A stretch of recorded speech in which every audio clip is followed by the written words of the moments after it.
Parlons d'une rivalité économique que l'on ne voit pas tous les jours. L'Algérie contre le Maroc, sans pétrole ni gaz dans l'équation. Pourquoi l'Algérie, un pays riche en ressources naturelles, évite-t-elle de se comparer aux Émirats arabes unis ou au Koweït? Et pourquoi le Maroc est-il toujours la référence? Aujourd'hui, je vais décortiquer les chiffres, la logique et ce qui est réellement en jeu dans cette bataille économique nord-africaine. Tout d'abord, pourquoi l'Algérie ne veut-elle pas être comparée aux pays du Golfe? En bref, l'écart de richesse est énorme. En 2024, les habitants des Émirats arabes unis gagnent environ 47 000 $ par an. Au Koweït, c'est 34 000 $, tandis qu'en Algérie, c'est seulement 4 000 $. Même région, même pétrole et gaz sous terre, mais une histoire totalement différente en surface. La principale raison, les États du Golfe se sont diversifiés. Ils ne se sont pas contentés de l'argent du pétrole. Ils ont construit des centres financiers, des hauts lieux touristiques et des empires technologiques et immobiliers. L'Algérie, en revanche, est toujours dépendante des hydrocarbures, avec plus de 90% des exportations provenant du pétrole et du gaz. Regardez aussi les infrastructures. Dubaï a des métros sans conducteur et des aéroports qui ressemblent à des films de science-fiction. L'Algérie, beaucoup de projets ont été lancés, beaucoup sont restés inachevés. Et puis il y a l'ouverture. Les Émirats jouent dans l'économie mondiale. L'Algérie s'accroche toujours à sa vieille position fermée. C'est pourquoi, en matière de prestige économique, l'Algérie préfère ne pas se mesurer à Dubaï ou à Kuwait City. Alors pourquoi le Maroc?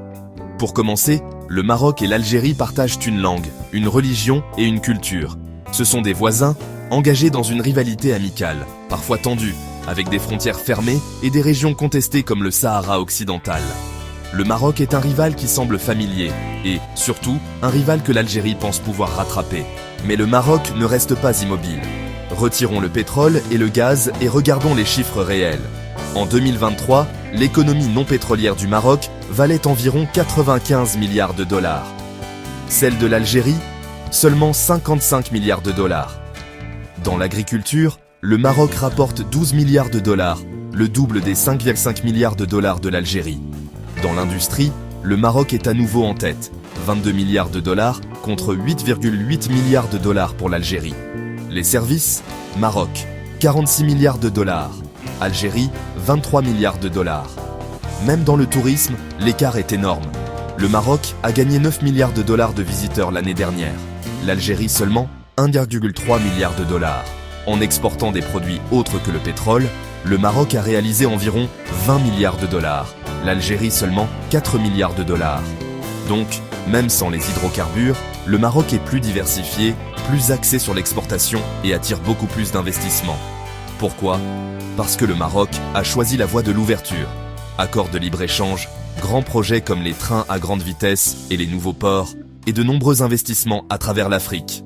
L'Algérie est restée protectionniste, s'appuyant sur les dépenses de l'État et l'argent du pétrole. Mais cela crée une économie qui n'est forte que tant que les prix de l'énergie restent élevés. Ainsi, en fin de compte, l'Algérie s'en tient à se comparer au Maroc, parce que c'est le rival le plus proche.